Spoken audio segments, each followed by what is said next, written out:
Welcome everyone, we're back with today's question. This one says, I had a client yesterday, smoked cigarettes and marijuana, did stop smoking hypnosis, used some techniques for urges and cravings, did really well until bedtime but couldn't sleep. She felt like her head was everywhere, all over the place. Hasn't smoked cigarettes but did have a joint and that helped her sleep. What should I do? Okay, so this is a really, really good question. There's a lot of stuff to unpack here. The first thing I want to point out, and this is a hip trap that a ton of hypnotists fall into, the most important work you do with a client takes place after the session, right? All this is taking place inside their mind. The room, the conversation you're having, that only matters insofar as the change is taking place inside their mind. And so now if your entire process of working with a client has like a bit of self-referencing logic to it, so like, from today, the changes are going to happen, full stop, this will never bother you, those types of things. And then what can happen is there's an expectation that client has quite naturally that something didn't quite work.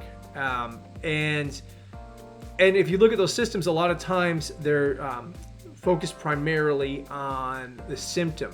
They're focused on the smoking, the marijuana, the anxiety, the whatever it is, right? And they're saying, well, we have to solve that. What I like to do and what I teach hypnotists is let's explore the nature of that problem with the client, find the real problem. Once we've found that, let's work on the real problem. And then we just let the clients know, hey, look, what's going to happen is you're going to enter this integration phase, this processing period, and it might be a couple weeks, who knows? Usually it's pretty fast. But regardless, what I want them to do is just honor whatever they feel during that time period. Because I'm not interested in like self-deception and lies, and like a lot of folks talk about expectancy and belief. I want real change. I want the person to embrace the reality of what they're experiencing without judgment, okay? Because what I'm trying to do is create the maximum output of empowerment for that person. And I can't do that with a system that's responsible for their healing and their journey. That's just, now it's the system, that's the tool. Whereas this person can now become aware of themselves in a different way, and they can understand their problem differently as a result of it. Okay, so I'm working in quite a different way. So for me, this is not an issue, right? I tell clients exactly what I just referenced a moment ago, and I have had brief conversations after a session, but it usually consists of something along those lines, like, look, yeah, this is the processing phase we talked about. Remember, we did that on the overview call, and then right before we did the work, and this is where I want you to you're doing the actual work now. This is the powerful change. I've had folks smoke not just marijuana, cigarettes after the session. And they go, Vinny, I don't know what's going on. I always ask them, so do you feel back to normal? Do you feel like everything's level set? They say, no, I'm feeling kind of weird. Sometimes they feel great. Sometimes there's a lot of negative stuff going on. It could be whatever it is. What they feel doesn't matter. Honoring what they feel is what matters. Being present with it, understanding with it, not thinking about the session, getting on with their life. And then, within a handful of days, they're like, yeah, I just don't want to have a cigarette anymore, and the cravings aren't really a thing and all that. But this is a different way of working. So I talked about a sort of a system that has a bit of a self-referential logic to it. Think of this more as a client referencing system.